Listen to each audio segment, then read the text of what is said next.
The story of a village with no children. At the edge of a forest no map bothered to name, there was a village called Udala. It was peaceful, too peaceful.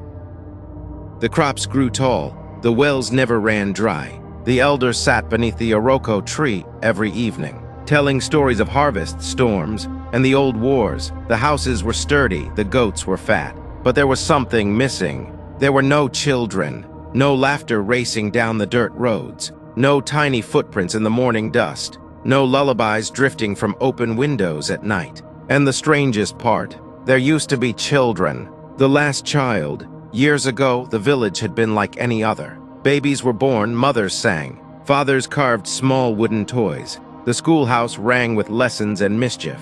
Then one night, during the Harmattan season, the wind came early. It howled through the village like a living thing. The next morning, every child was gone. Not stolen, not harmed, just gone. Their beds were empty, their clothes neatly folded, their favorite toys left behind, as if they had simply stepped outside and forgotten to return. There were no footprints leading out of the village, no signs of struggle, only silence. The rule of the wind. The elders gathered and searched the forest for weeks. Hunters combed every path.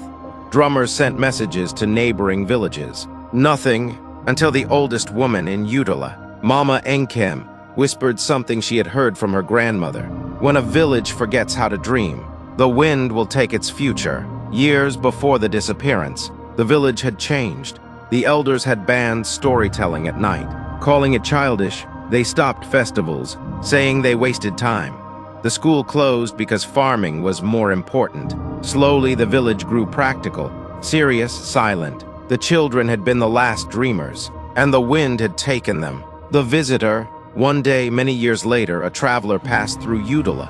He noticed the quiet. "Where are your children?" he asked. The villagers avoided his eyes. That night, the traveler did something no one had done in years. He lit a small fire in the center of the village and began to tell a story. A wild story about a river that flowed upward, about trees that could sing, about a boy who chased the moon. At first, only a few elders listened, then more, then all.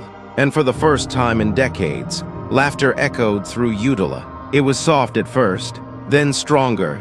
The wind began to rise, but this time it didn't howl.